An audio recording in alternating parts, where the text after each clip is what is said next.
வணக்கம். கும்பராசிக்காரங்களுக்கு ஜூன் மாத ராசி பலன்கள் எப்படி இருக்க போகுது அப்படிங்கிறத இந்த வீடியோவில் தெளிவாக பார்க்க போகிறோம். கும்பராசி காலபுருஷ தத்துவத்தின் அடிப்படையில் பார்க்கும்போது 11வது ராசி, லாபஸ்தானத்தை குறிக்கக்கூடிய ஒரு ராசி, மூத்த சகோதர சகோதரிகளை குறிக்கக்கூடிய ஒரு ராசி. உங்கள் ராசி அதிபதினு சொல்லக்கூடியவர் சனி பகவான். அவர் எங்கே இருக்கிறார் அப்படின்னா உங்கள் ராசிக்கு 2ஆம் இடம் சொல்லக்கூடிய தனஸ்தான குடும்பஸ்தானத்தில் தான் இருக்கிறார். இப்போ கும்பராசிக்காரங்களுக்கு 7.5 சனிங்கிற அமைப்பில் கடைசி பகுதின்னு சொல்லக்கூடிய பாதச்சனி குடும்பச்சனி ஒரு அமைப்பு நடந்துட்டுருக்குது. இப்போ பார்த்திங்கன்னா உங்கள் ராசி அதிபதினு சொல்லக்கூடிய சனி பகவானுக்கு குருவுடைய பார்வை விழுகுது. இதுவும் சிறப்பு தான். 6ஆம் இடத்துல அமர்ந்திருக்கிற குரு பகவான் தன்னுடைய வீட்டை தானே பார்ப்பார். தனஸ்தானத்தை பார்க்குறார், சனி பகவானையும் பார்க்குறார். அதுக்கப்புறம் 5ஆம் பார்வையாக உங்கள் ராசிக்கு 10ஆம் வீட்டை பார்க்குறார். 2, 6, 10 தொடர்பு வந்ததுனாலே ஓரளவுக்கு உங்களுக்கு பொருளாதாரம் கிடச்சிட்ருக்கும். அதில் எந்த ஒரு தங்கு தடைகளும் உங்களுக்கு இருக்காது.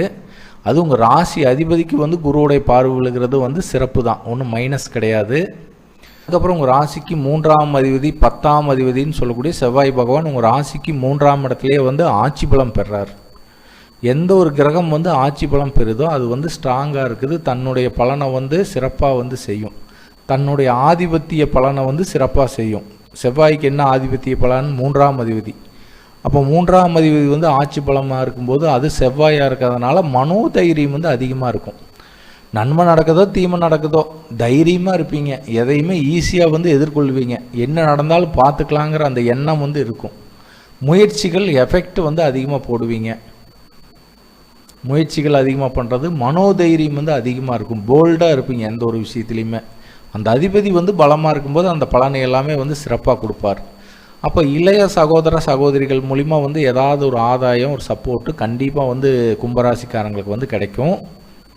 பக்கத்து வீட்டுக்காரங்களுடைய சப்போர்ட்டு இது எல்லாமே சிறப்பாக கிடைக்கும். ஏன்னா அண்டை வீட்டார் அப்படிங்கிறது 3ஆம் இடத்துடைய ஒரு இதுதான். அப்போ 3ஆம் அதிபதி பலமாக இருக்கும்போது உடம்புல ஸ்ட்ரென்த் அதிகமாக இருக்கும். பலமாக இருப்பீங்க. அதில் எந்த ஒரு பிரச்சனையும் கிடையாது. அவரே 10ஆம் அதிபதியாக இருந்து ஆட்சி பலம் பெற்றிருக்கிறதுனால தொழில் சார்ந்த விஷயத்துலையும் உங்களுக்கு நன்மையான பலன்கள் தான் நடக்கும். இல்லை சொந்த தொழில் பண்ணுறவங்களா இருக்கட்டும், இல்லை வேலை பார்க்குறவங்களா இருக்கட்டும், இல்லை வியாபாரம் பண்ணக்கூடியவங்களா இருக்கட்டும், எல்லாத்துக்குமே கும்பராசிக்காரங்களுக்கு ஒரு நன்மையான பலன்கள் நடக்கும். சுகாதிபதி பாக்கியாதிபதினு சொல்லக்கூடிய சுக்கிர பகவான் அவர் உங்கள் ராசிக்கு 5ஆம் இடத்துல தான் இருக்கிறார். ஜூன் 8ஆம் தேதி 6ஆம் இடம் சொல்லக்கூடிய கடகராசிக்கு பயிற்சி ஆயிடுவார். ஆல்ரெடி குரு பகவானும் 6ஆம் இடத்துல இருக்கிறார். இன்னொரு சுபகிரகன்னு சொல்லக்கூடிய சுக்கிர பகவானும் 6ஆம் இடத்துக்கு போகிறது கொஞ்சம் சாதகமற்ற அமைப்பு தான்.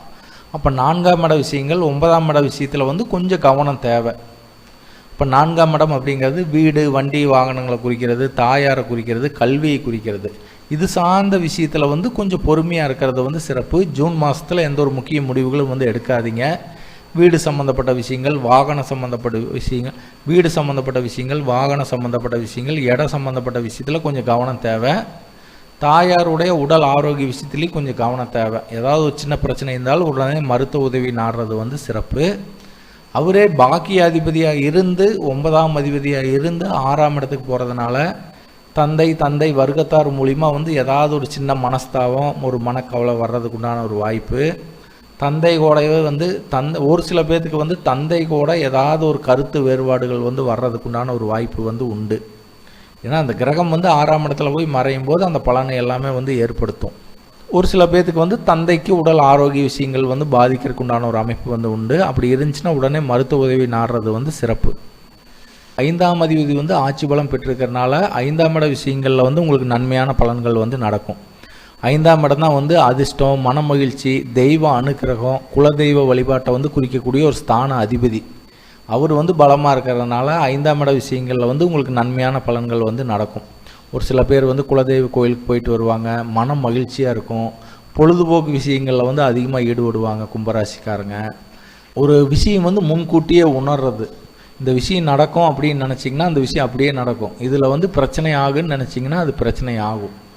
ஏன்னா அந்த உள் உணர்வுகளை கொடுக்கறது, ஆள் மனசை குறிக்கிறது அந்த 5ஆம் அதிபதி தான். அவர் பலமாக இருக்கும்போது அந்த விஷயங்கள் எல்லாமே நல்ல முறையில் ஆக்டிவேட் ஆகும். குழந்தைகள் சம்மந்தப்பட்ட விஷயத்துலேயும் உங்களுக்கு ஒரு அனுகூலமான பலன்கள் நடக்கும்.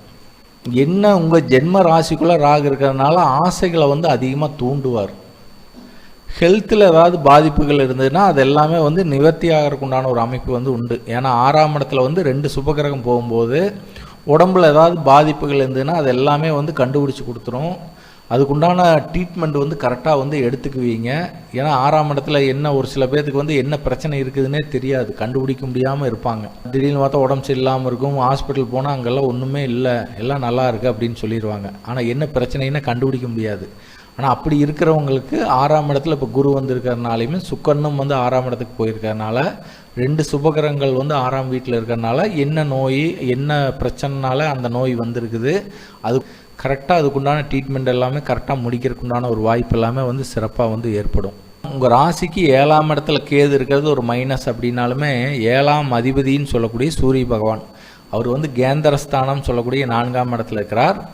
ஜூன் 15ஆம் தேதி வந்து 5ஆம் இடம் சொல்லக்கூடிய பஞ்சமஸ்தானத்துக்கு வந்து பயிற்சி ஆவார். ஸோ வரன் பார்த்துட்டு இருக்கிற கும்பராசிக்காரங்களுக்கு அந்த வரன் அமையறதுக்குண்டான ஒரு அமைப்பு எல்லாமே வந்து சிறப்பாக வந்து உண்டு. தசாபுத்திகள் வந்து நல்ல முறையில் நடந்துட்டு இருந்ததுன்னா வரன் தேடிட்டு இருக்கிற கும்பராசிக்காரங்களுக்கு அந்த வரன் வந்து நல்ல முறையில் வந்து அமையும். கும்பராசிக்காரங்களுக்கு அதிர்ஷ்டமான நாட்கள் அப்படின்னு பார்க்கும்போது ஜூன் 4ஆம் தேதி 5ஆம் தேதி அன்னைக்கு வந்து கோச்சார சந்திரன் வந்து மகர ராசியில் வந்து பயணிப்பார். குருவுடைய பார்வையில் வந்து பயணிப்பார். அப்படி பயணிக்கும் போது உங்களுக்கு வந்து முதலீடுகள் சம்மந்தப்பட்ட விஷயங்கள், வெளிநாடு வெளிமாநில சம்மந்தப்பட்ட விஷயங்களில் நீங்கள் ஈடுபடும் போது உங்களுக்கு சாதகமான பலன்கள் வந்து அதிகமாக வந்து நடக்கும். அதுக்கப்புறம் எப்போ அதிர்ஷ்டமான நாட்கள் அப்படின்னு பார்க்கும்போது ஜூன் 18, 19 அன்னைக்கு வந்து கோச்சார சந்திரன் வந்து உங்கள் ராசிக்கு 6ஆம் இடத்துல குருவுடைய இணைவில் சுக்கரனுடைய இணைவில் வந்து பயணிப்பார். அது உங்கள் ராசிக்கு 6ஆம் இடமா இருக்கிறதுனால வேலை சம்மந்தப்பட்ட விஷயங்கள், கடன் சம்மந்தப்பட்ட விஷயங்கள், வழக்கு சம்மந்தப்பட்ட விஷயங்களில் வந்து நீங்கள் ஈடுபடும் போது உங்களுக்கு சாதகமான பலன்கள் வந்து அந்த 2 நாட்கள் வந்து நடக்கும். அதனால் அந்த 2 நாட்களை வந்து நல்ல முறையில் வந்து பயன்படுத்திக்கங்க. அதுக்கப்புறம் வந்து கும்பராசிக்காரங்களுக்கு வந்து சந்திராஷ்டம நாள் வந்து எப்போ வருது அப்படின்னா ஜூன் 22ஆம் தேதி 23ஆம் தேதி அன்னைக்கு வந்து கோச்சார சந்திரன் வந்து உங்கள் ராசிக்கு 8ஆம் இடம் சொல்லக்கூடிய கன்னி ராசியில் வந்து பயணிப்பார். அப்படி பயணிக்கும்போது வந்து உங்களுக்கு சந்திராஷ்டமம் வந்து ஏற்படும். அந்த 2 நாட்கள் மட்டும் கொஞ்சம் கவனமாக இருங்க. தேவையில்லாத யாருக்கிட்டையாவது ஆர்கியூமெண்ட்டோ வாக்குவாதமோ செய்யாமல் இருக்கிறது வந்து சிறப்பு. கும்பராசிக்காரங்களுக்கு வந்து வழிபாடுன்னு பார்க்கும்போது உங்கள் ராசி அதிபதினு சொல்லக்கூடிய சனி பகவானுக்கு அதிதெய்வம் சொல்லப்படக்கூடிய காவல் தெய்வங்கள் சொல்லப்படக்கூடிய கருப்புராயர், முனீஸ்வரர், கால பைரவர், ஆஞ்சநேயர் வழிபாடு இதெல்லாம் நீங்கள் தொடர்ந்து செஞ்சுட்டு வந்தீங்கன்னா சனி பகவானால் ஏற்படக்கூடிய யோகங்கள் வந்து பரிபூர்ணமாக கிடைக்கப்பெற்று நல்ல அதிர்ஷ்டகரமான பலன்கள் வந்து அதிகமாக உங்களுக்கு நடக்கும்னு சொல்லி மீண்டும் அடுத்த ராசியான மீன ராசியில் சந்திக்கலாம் நண்பர்களே. வணக்கம், வாழ்த்துக்கள்.